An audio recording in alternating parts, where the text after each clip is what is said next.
"This is our home now, Dad." My son-in-law said it with a smile, standing in my kitchen on a Sunday morning, pouring himself coffee from my pot without asking.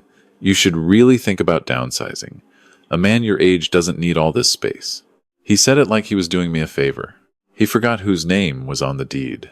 Before we go any further, please subscribe to Honest Revenge Stories and drop a comment telling me what time it is where you are right now. It helps more than you know. The house on Clover Ridge Lane had been mine since 1997. 3 bedrooms, a finished basement, a backyard with an oak tree I planted the year my wife, Carol, was pregnant with our daughter, Diane. I'd paid it off in 2014, the same year I retired from 31 years as a claims supervisor at Midwest Mutual Insurance. The mortgage burning party had been a quiet one. Just me, Carol, Diane, and a bottle of good bourbon on the back porch. Carol had laughed when I held the paper over the candle flame. She said, "Now it's really ours." She passed 8 months later. Ovarian cancer, fast and merciless. The house became more mine after that, in the way things become yours when they're all you have left. I want you to understand what this house meant before I tell you what happened to it. Diane called on a Thursday evening in March. I was watching the news, which I do every night at 6, the way Carol and I always did together. Old habits. I almost didn't answer because I could see from her number that she'd already called twice that week and I'd been savoring the quiet. I answered on the 3rd ring. "Dad, I need to talk to you about something." Her voice had that particular flatness she got when she was nervous. I'd heard it the day she told me she was dropping pre-law to study interior design. The day she told me she was marrying Garrett. We're in a situation. Garrett Holt had been in Diane's life for 6 years by then. He ran a landscaping company he'd founded himself, which I'd respected in the beginning. A man who builds something with his hands deserves credit.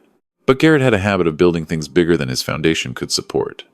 He'd expanded the company too fast, hired too many crews, bought equipment on credit he hadn't yet earned.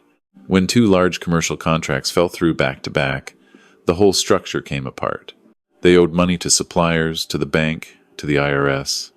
They were behind on their apartment lease. They needed help. "Just until we get back on our feet," Diane said. 6 months, maybe 8. The oak tree in the backyard was just starting to bud. I looked at it through the kitchen window while I listened to my daughter explain her life falling apart. I thought about Carol. I thought about what she would have done. I knew what she would have done. "Come home, sweetheart. Stay as long as you need." They arrived on a Saturday with a moving truck, which I hadn't expected. I'd imagined suitcases. The truck held furniture, boxes, a flat-screen television larger than mine, and Garrett's riding mower, which he parked in my garage next to my car, taking up 2/3 of the space. Diane hugged me at the door and cried a little. Garrett shook my hand with the grip of a man performing confidence. "We won't be any trouble, Arthur," he said. "You won't even know we're here. I want you to remember he said that." The first month was manageable. They kept mostly to the guest bedroom and the den I'd converted for them. Diane cooked twice a week and left portions in the refrigerator with notes that said things like, "Leftover pasta? Help yourself, Dad." Those notes made me feel like a boarder in my own home, but I didn't say so. They were struggling. Family helps family. Carol's voice again. Month 3, Garrett started working from the kitchen table. His phone calls were loud, his business voice filling rooms it hadn't been invited into. He left coffee rings on the table Carol and I had bought at an antique market in Galena in 2001. I wiped them up without saying anything. I kept a cloth nearby after that. Month 5, Diane suggested they redecorate the living room. "Your furniture is great, Dad, but it's a little dated." She meant well, I think. Or I told myself she did. Garrett and I could refresh it, make it feel newer.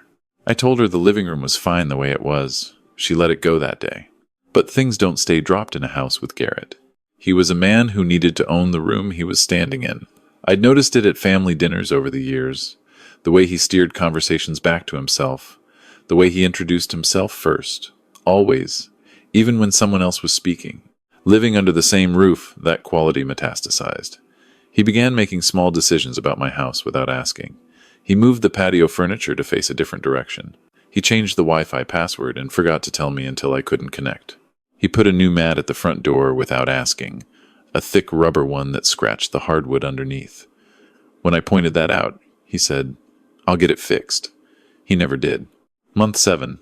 I was watching the game on a Friday night when Garrett walked through the living room, looked at the TV, and said, You're getting terrible picture quality because your cable package is outdated. I signed us up for a better one. Runs through my card. You can just add it to the household account. He said household account like that was a thing we had, like we were partners. I didn't ask for a new cable package, I said. No, but you needed one, he said, and walked back to the den. I sat with the remote in my hand for a long time after that. I started keeping a ledger that night. Not because I was planning anything, because I'd spent 3 decades in insurance, and documentation was as natural to me as breathing. I pulled out a yellow legal pad, and I wrote down everything I could remember. The date they moved in, the first month's utilities, which had jumped to $60, the cost of the cable package Garrett had upgraded. I wrote it all down in the careful columns I'd used for claims work. Numbers don't lie, and they don't forget even when you're tempted to. By month 10, I had 4 pages. The change in Diane happened gradually enough that I kept making excuses for it. She stopped leaving notes on the refrigerator. She stopped asking how I was sleeping, which she'd done every morning for the first few months. She started speaking to me in the distracted tone you use for someone who's present but not quite relevant. I would speak, and there would be a half-second delay before she responded. The kind of delay that means your words had to travel farther than they should have to reach her. One afternoon I came home from my Tuesday walk, which I take rain or shine around the neighborhood Carol and I had lived in for 27 years, and found my reading chair moved to the corner of the living room. Garrett had rearranged the furniture while I was out. My chair, the leather one I'd had for 15 years, the one Carol had reupholstered herself the winter before she got sick, was now tucked behind a lamp like an afterthought. I put it back myself without saying a word. The following week I found it in the corner again. I want to tell you about my neighbor, Frank Bellows. He's 73, a retired high school principal, and he's lived next door since 2003. His wife, Ruth, and Carol were close. We have coffee every Wednesday morning, Frank and I, on whoever's porch isn't too cold. He's a man who listens before he speaks, which is rarer than it ought to be. I told Frank about the chair. He listened. He said, "Arthur, how long are you planning to let this go on?" I said, "I didn't know." He said, "You do know, you're just not ready yet." He was right on both counts. The Thanksgiving invitation arrived in November, 18 months after they'd moved in. Diane's college roommate, a woman named Kristen, was hosting a Friendsgiving that Sunday before the holiday. 20 people, catered, Kristen's large house in Naperville. Diane mentioned it over breakfast, said she and Garrett were going, asked if I wanted to come along. Garrett looked up from his phone just long enough to say, he probably wouldn't enjoy it. It's more of a younger crowd. I'm 64. I run 4 miles 3 times a week. My doctor told me last spring that my blood work looked like a man 15 years younger. But I'm not going to justify myself to a man drinking coffee from my pot. I'll stay home, I said. What I did not say was that I'd already been planning my own Thanksgiving. My brother Dennis and his wife, my old college roommate Paul and his wife, my neighbor Frank and Ruth, my friend from the insurance days, Jerry, 8 people, my house, my turkey. I'd been planning it for 3 weeks. I hadn't mentioned it to Diane yet because I'd been working out the timing. I mentioned it at dinner that night. I said, I'm hosting Thanksgiving here on Thursday. 8 people. I'll need the dining room and the kitchen. The pause before Garrett spoke lasted almost 4 seconds. I counted. How many people? 8. Arthur. He set down his fork. We live here too. You could have talked to us before you just decided to invite people over. I didn't decide, I said. It's my house. I'm hosting Thanksgiving in it. The way I have every year for 26 years. Garrett, Diane started. No, hold on. He pushed back from the table slightly, a physical broadening of presence I recognized as his tell before he escalated. We have plans Thursday afternoon. Kristen invited us back for a second thing. If you're filling the house with people, that affects our space too. I looked at my daughter. She was studying the table. Diane, I said, is there something you'd like to say? She looked up. Something moved across her face, some complicated thing I didn't have a name for. It would have been nice to know earlier, she said. That was all. I went to bed at 9:30 that night. I lay in the dark in the bedroom Carol and I had shared for 22 years, and I thought about the way Diane had looked at the table instead of at me. That moment was more painful than anything Garrett had said. He was easy to understand. She was harder. I started waking at 5:30 after that. Not from anxiety, from clarity. There's a difference. I would make coffee, sit at the kitchen table before anyone else was awake, and I would think about what I'd allowed, about what Carol would say, about the ledger in my desk drawer that now ran to 7 pages. December arrived the way it always does in the Chicago suburbs, gray and committed. I want you to know that I'm not a confrontational man. I spent 31 years mediating between policyholders and adjusters, finding the language that could satisfy two parties who both believed they were right. I am a patient man by profession and by nature. But patience is not the same as passivity, and I'd spent 18 months confusing the two. The Saturday before Christmas, Diane and Garrett had people over. I was not informed in advance. I came downstairs at 6:30 that evening and found 7 strangers in my living room, Garrett at the center of them with a drink in his hand, gesturing at the walls. I stood in the doorway. Garrett looked over, registered me, and kept talking. One of his friends, a man with a loud voice and a quarterback's build, said, "Mike, is this your place?" Garrett said, "It's the family place. My father-in-law, Arthur." He said father-in-law like a category, like a piece of furniture he'd inherited, along with the house.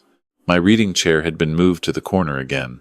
Diane emerged from the kitchen with a tray of appetizers. She saw my face. "Dad, sorry, I meant to text you. Garrett's friends wanted to come by." "In my house," I said, quietly. "It's everyone's home," Garrett said, and laughed. And his friend laughed too. I went back upstairs. I sat on the edge of my bed. I could hear them below me, moving through my rooms, their voices filling the spaces Carol and I had built a life in. I heard someone open the cabinet in the hallway where I keep Carol's good china, the pieces she'd collected over 30 years of marriage, and I heard them say to someone else, "Look at all this old stuff." I picked up my phone. I called Frank. "You said I'd know when I was ready," I said. "Are you?" I looked at the ceiling. "Yes." "Then come for coffee tomorrow," he said, "and bring that ledger." Frank's kitchen smelled like coffee and old newspapers, which is the best smell in the world. Ruth set out cups and left us to it. I put the ledger on the table between us. Frank read it the way he used to read student files, carefully, without rushing, turning pages with a deliberateness that suggested he understood the weight of what he was holding. When he finished, he looked up and said, 19 months, 11,000 in documented household expenses above your normal costs. The cable account, the utilities, the groceries, the increased water bill," he paused. "This doesn't include the intangibles." "No." "Arthur, do you have a lawyer?" "I did. Ellen Marsh, who'd handled Carol's estate. I called her Monday morning. I also made another call that week. I drove to the property records office and pulled the deed on my house. Sole ownership, Arthur James Calloway. Purchased July 1997. Paid in full 2014. I had a copy made and put it in a folder I labeled simply My Home. Christmas Eve was a Wednesday. Diane and Garrett were hosting her cousin Monica and Monica's husband for dinner. They'd told me this the week before, not invited me, told me, as though the dinner were in their own apartment, and I was a guest who should know my place. My brother Dennis called Christmas Eve morning. "How's the situation?" "It's ending," I said. "When?" "Soon. Do you need anything from me?" "Just be available by phone Thursday." There were 4 of them at my dining room table that night when I came downstairs at 7. Garrett, at the head. He was sitting at the head of my table, in my chair, the chair I'd sat in for 26 years. The good china was out, Carol's china, 12 full settings I hadn't been consulted about using. The table looked beautiful. Garrett had done this well. That made it worse somehow. "Arthur," Diane's voice was careful, "we didn't think you'd be down." "This is my dining room," I said. "Of course," Monica said, with the careful pleasantness of someone sensing conflict. "Come sit with us." Garrett looked at Monica, then at me, then back at Monica. Something passed behind his eyes. "We've got just the 4 settings out," he said. "It's kind of a tight dinner. You'd have to pull up a different chair." He said it so smoothly. A tight dinner. In my dining room, with my china. Garrett. I said his name like a period, not a question. "Arthur, look. We planned this weeks ago. Can you just give us the evening? There's food in the fridge. You can make yourself comfortable upstairs." He gestured toward the stairs. "In my house. We appreciate everything you do." Monica looked at her plate. Her husband looked at the wall. Diane said nothing. "You appreciate everything I do," I said. "Of course. Garrett, do you know what this china is worth?" He blinked, It's old dishes. Carol collected it for 30 years. The complete Spode set is $1,500 on the low end at auction today. You brought 7 strangers through this house last Saturday and someone opened the cabinet where I keep it. I kept my voice level. I'd spent 3 decades keeping my voice level in rooms where other people were losing theirs. I want you to understand what it is you're treating like old dishes. Arthur, I'm not finished. I pulled out the chair at the foot of the table, Carol's chair, and I sat down. I'll have whatever's being served. Thank you. The dinner was tense and short. Monica made 3 attempts at small talk. Her husband ate quickly and with focus, a man who recognized an exit when he needed one. Garrett said almost nothing after I sat down, which was its own kind of satisfaction. Diane refilled water glasses without meeting my eyes. After Monica and her husband left, Garrett found me in the kitchen. That was unnecessary, he said. Sitting at my own table? Making everyone uncomfortable. I put down the dish towel I was holding. Garrett, I've been uncomfortable in my own home for 19 months. How much longer would you like me to be the only one? He stared at me. We're going through a hard time. I know. I've been funding it. I said this simply, not with anger. I'd like you and Diane to sit down with me on the 26th, after the holiday. There are some things I need to discuss with you both. If this is about money, it's about a great many things. The 26th. My kitchen. 10 in the morning. I picked the dish towel back up. Merry Christmas, Garrett. Christmas morning I woke before light, the way I always do. I made coffee. I sat at the kitchen table. I opened my laptop and spent 2 hours doing something I'd been preparing to do for 3 weeks. I called Ellen Marsh at 9. I need to formalize a few things, I said. Are you available this week? The 27th work? Perfectly. At 10 on the 26th, I sat at the kitchen table with a folder in front of me and 2 cups of coffee already poured. Diane and Garrett came down at 10:15. He was in the posture he used for negotiations, leaned back, arms loosely crossed, performing confidence. Diane sat close to him, a positioning I noted. I opened the folder. I've tracked every expense associated with your stay since March of last year, I said. Utilities, groceries above my baseline, the cable package, the Wi-Fi upgrade, the appliance repairs. I turned the ledger to face them. $11,480 in 19 months. Garrett looked at the ledger like it was a foreign object. You kept a ledger. I was a claims supervisor for 31 years, I said. I keep records. I turned to the next page. In addition, I've asked you twice not to rearrange the furniture. I've asked once that you not use the good china without consulting me. I asked that the garage remain accessible for my car. These requests were not honored. Arthur, I'm not finished. He closed his mouth. I continued. More importantly, I have been made to feel like a guest in my own home. Last Saturday, you brought 7 people through this house without asking. Last night, I was asked to eat upstairs while a dinner party used my dining room and my wife's china. I let that sit for a moment. I'm telling you what I've experienced because I want you to understand the decision I've made is not impulsive. It's been 19 months in the making. Diane said. What decision? I looked at my daughter. I need you to begin making arrangements to move out. I'm giving you 60 days. That's 60 days of free housing, which I'm offering. Because you're my daughter and because I believe 60 days is enough time to find a place if you start today. The silence lasted about 10 seconds. Then Garrett leaned forward. You're kicking us out. I'm asking you to leave. On what grounds? On the grounds that this is my home and I'm asking you to leave it. We have rights, he said. We've lived here almost 2 years. There are laws about this. There are, I agreed. Which is why I'm giving you 60 days written notice rather than asking you to leave tonight. I slid a typed letter across the table. Ellen Marsh had helped me draft it the week before. I'd encourage you to consult an attorney. You'll find the notice is legally compliant. Garrett read the letter. The confidence left his posture in stages like air from a tire. He looked at Diane. Diane was looking at me. Her eyes were wet, but she wasn't crying, not yet. She said, Dad, where are we supposed to go? The same place you would have gone if I'd said no when you called 20 months ago, I said. I love you, Diane. That hasn't changed. But love doesn't mean I forfeit my home. Garrett spent the rest of that day on the phone. I could hear him through the floor, his deal-making voice, the one that went up at the ends of sentences, looking for options, calling people who might help, working his network. I recognized the energy. I'd seen it in claimants who'd just received a denial letter. The energy of a man who suddenly understood the ground had shifted. I went to see Ellen on the 27th. We formalized the notice, discussed what would happen if they refused to leave at the 60-day mark. She said, "Do you have documentation of their tenancy and your ownership?" I set the folder on her desk. She looked through it for a while. "You're well protected," she said. I had coffee with Frank that afternoon. He asked how it had gone. "Cleanly," I said. "So far." He moved a bishop across the chessboard we'd set up between us. "They'll push back," he said. "Garrett doesn't know how to accept outcomes he didn't choose." "I moved a knight." "I know," I said. "I'm counting on it." The 60 days were not quiet. Garrett cycled through stages. Negotiation came first. He wanted to extend to 90 days, to 6 months, to just until spring. He came to me with revised proposals the way he must have gone to his creditors, each offer slightly more desperate than the last. I listened to each one, and I said the same thing. The letter stands. Then came the legal threat. 3 weeks into the 60 days, an envelope arrived from an attorney named Craig Donnelly.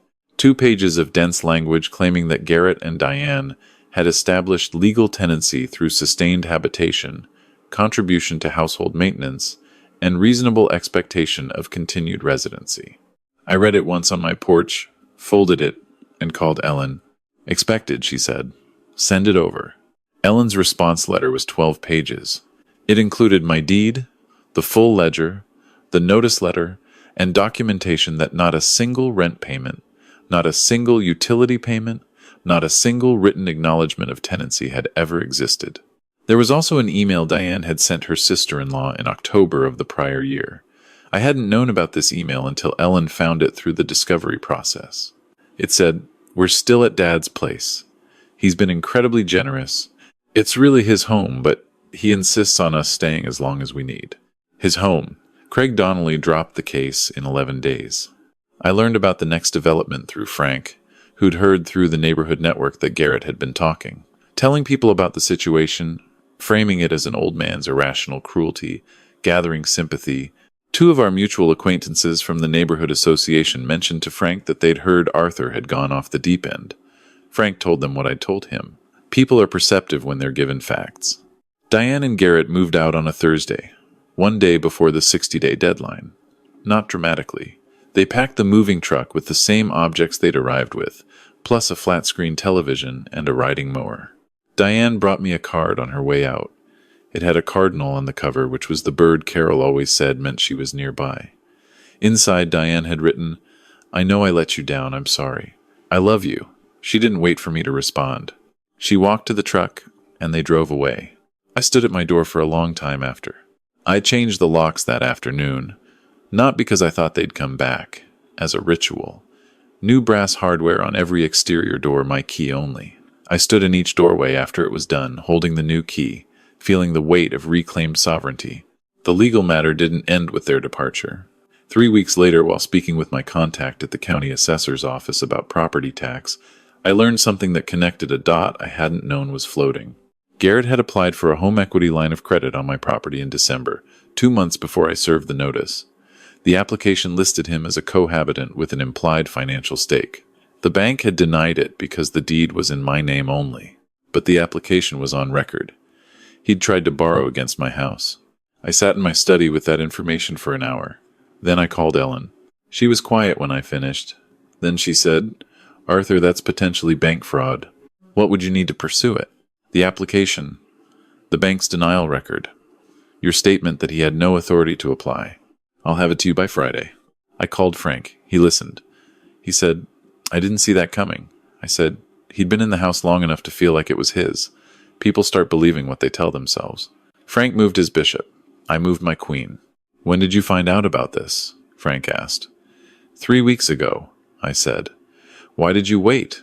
"Because I wanted to see if there was more." Frank looked at the board. "Was there?" I smiled. "A little. There was." Reviewing 18 months of household financial records with Ellen's office, we found that Garrett had put several personal business expenses on a credit card he'd applied for using my address as the billing address.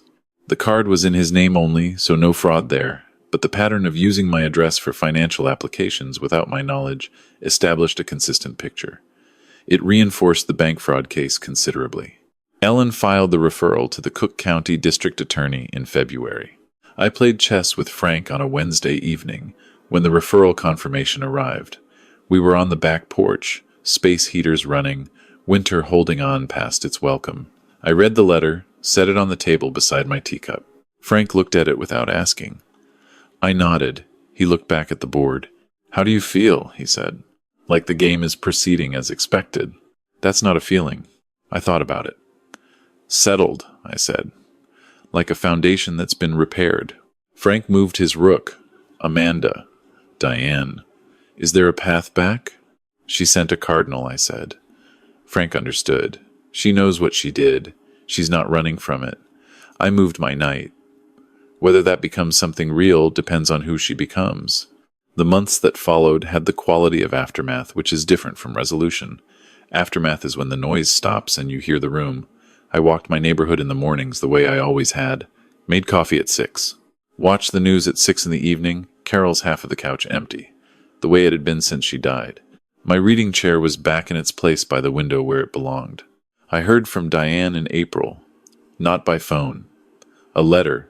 Handwritten on good stationery, 3 pages. She wrote about the months since moving out, the apartment in Oak Park, the part-time work she'd found with an interior design firm, the counseling she'd started. She wrote about Garrett, that their marriage was eroding under the weight of his deflections, his refusal to accept responsibility for what he'd done to me and to her. She wrote, I knew what he was doing to you and I stayed quiet because I was scared of losing him. I chose wrong. I'm living with that. She wrote, I don't expect you to forgive me. I just need you to know I understand what I did. I read it twice at the kitchen table. Then I read it again on the back porch, in the morning light, under Carol's oak tree, which was fully budded out now, green and indifferent and beautiful. I didn't call her that day. I let myself feel the letter first, the full weight of it, the grief, and the possibility both. A man who's spent 3 decades in insurance learns not to settle claims before he's examined them properly. Some things deserve more than a quick response. I called Frank instead. He came over with coffee. I read him the letter. He listened with his principal's attentiveness, the kind that makes you feel everything you say matters. When I finished, he said, What do you want? My daughter, I said. I want my daughter back. You know that's not the same person who left. No, I said, but I'm not the same person who let them stay. The DA's investigation moved on its own timeline, bureaucratic and unhurried. I received a notification in June that Garrett had been charged with 1 count of fraudulent misrepresentation in connection with the credit application. He'd entered a plea negotiation by July. 18 months probation, mandatory financial counseling, restitution to the bank for processing costs. No prison time. I hadn't expected it. I hadn't wanted it. I had wanted accountability, which is a different thing. I called Diane the week the plea was finalized. We talked for 40 minutes. She cried once, early, and then steadied herself, and we spoke plainly about what had happened and what it had cost, and what might be possible. I told her about the ledger. I told her I intended to file a civil suit for the $11,480. She said, That's fair. I said, I know it'll take time. She said, I'll pay every dollar, however long it takes. That response, the absence of argument, the plain acceptance of consequence, told me more about who she was becoming than any apology could have. We met for lunch the following Saturday, a diner in her neighborhood, Neutral Ground. She looked tired in the way people look when they've been doing real work on themselves, the kind of tired that's actually progress. We ate eggs and drank bad coffee and talked about Carol, about the cardinal on the Christmas card, about the oak tree. We didn't talk about Garrett. We didn't need to yet. Walking to my car afterward, I thought about something Carol used to say. Forgiveness isn't a door you open once. It's a practice. She'd said it about her own mother, a difficult woman. A woman Carol had spent decades learning to love at the right distance. I'd thought I understood what she meant at the time. I understand it better now. The house on Clover Ridge Lane was mine again in every sense. Mine in the deed, mine in the daily rhythm of it, mine in the quiet at 6 in the morning, and the news at 6 in the evening, and the reading chair by the window where it belonged. Frank came for chess on a Thursday in September. We sat on the back porch in the particular golden light that September does in the Midwest. the kind that makes everything look like a memory even while it's happening. The game was moving toward its close. He had good position on my left side, but I'd been building something on the right for 4 moves that he hadn't noticed yet. "Do you think she'll come through?" he said. "I think she's trying," I said. "That's all I can ask." "And Garrett?" "Garrett will spend a long time not understanding what he lost," I said. "Some people have to live with the consequences before they can understand the cause.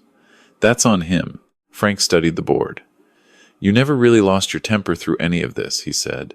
"Doesn't that bother you? Not to have had one good explosion?" I moved my bishop.